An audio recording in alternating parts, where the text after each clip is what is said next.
Hi there. This is a compilation of fun election facts that I've put together ahead of Election Day. Are they fun? I mean, I think so. Are these important pieces of information that will leave you with a new understanding of our political system and how our nation got to where it is today? No. No, these are not useful at all. Although, from personal experience, trying to begin a conversation by sharing a random fact is a very effective tactic, so I guess you could use these for that.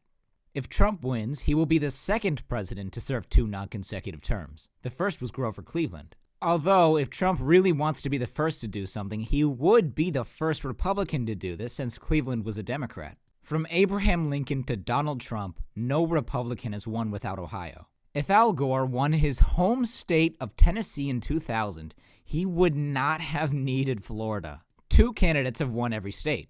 George Washington, of course, in 1789 and 1792, and also James Monroe in 1820. Now, to be fair, Monroe did not sweep every state because he was just that good or anything. The Federalists didn't nominate anyone for the presidency, and the party was sort of dead at that point, so there wasn't really much of an opposition. Although Monroe won every state, one elector voted for John Quincy Adams even though he was not in the race. The House of Representatives has chosen the president twice. In 1800, electors cast 2 ballots for president. The guy with the most votes was elected president, and second place was vice president. The smart thing to do would be to split the vote evenly between your nominee and his running mate, but make sure that the running mate gets 1 less vote. That's what the Federalists did. It's really not that hard. The Democratic Republicans didn't do this, though, and Thomas Jefferson tied with Aaron Burr, his own running mate. The election got thrown to the House of Representatives, which had to make a choice not between Jefferson and his rival, but his own partner. It took a while, but on the 36th ballot, they finally elected Jefferson. It was not a fun experience for anyone involved, and the 12th Amendment was passed so that Congress never had to go through this again. In 1824, 4 Democratic Republicans ran and nobody got a majority. The election was sent to the House and they decided between the top 3 candidates: Andrew Jackson, John Quincy Adams, and William H. Crawford. Henry Clay, the Speaker of the House, got the fewest electoral votes, so he was eliminated. Andrew Jackson won the most electoral votes along with the popular vote. Despite this, the House chose John Quincy Adams.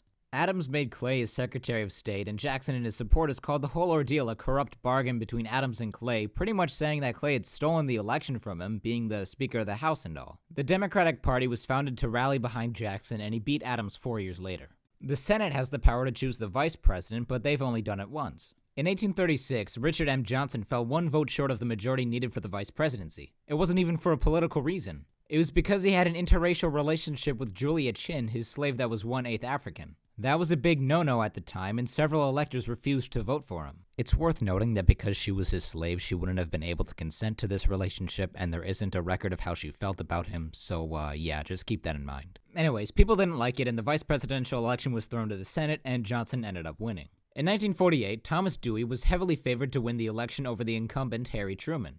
The Chicago Daily Tribune was so confident Dewey would win, they printed and sold newspapers headlined, "Dewey defeats Truman." Truman ended up winning. 49 state sweeps have happened twice. Ronald Reagan, of course, who took every state except Minnesota from Walter Mondale in 1984, and also Richard Nixon, who took every state but Massachusetts from George McGovern in 1972. The largest electoral victory the Democrats have ever achieved was in 1936. Incumbent Franklin Roosevelt defeated Alfred Landon 523 to 8. Richard Nixon partially funded his first congressional campaign using money he won from playing poker in the Navy during World War II. At the 1968 Democratic National Convention, protesters outside the event nominated a pig named Pegasus for president. Alongside lots of protesters, Pegasus was actually arrested by the police. He would go on to be defeated by Richard Nixon. Unrelated, but pig in Latin is sus, so if you used his Latin name, he would be Susasus. And that's also a palindrome. All my years of taking Latin have paid off. In 1844, Joseph Smith, the founder of Mormonism, ran for president. He was arrested for like the bazillionth time, and on June 27th, he and his brother were murdered in jail by an angry mob. That event made Joseph Smith the first presidential candidate to be the victim of an assassination. Washington, D.C. has participated in 15 elections. It has voted for the Democrat every single time.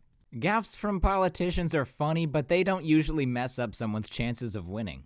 During the 1976 debate, Gerald Ford insisted that the Soviet Union did not dominate Eastern Europe. It just isn't true. There is no Soviet domination of Eastern Europe, and there never will be under a Ford administration.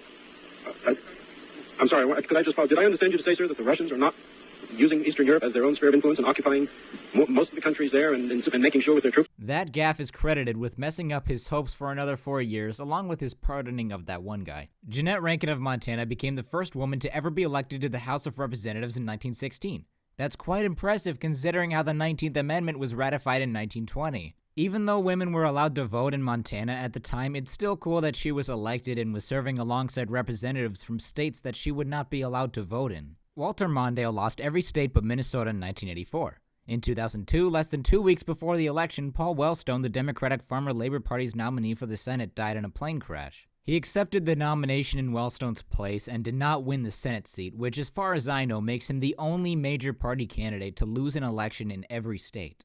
So a quick bonus fact that I'm throwing in right here. So he ran as the nominee for the Democratic Farmer-Labor Party because we don't actually have Democrats here in Minnesota.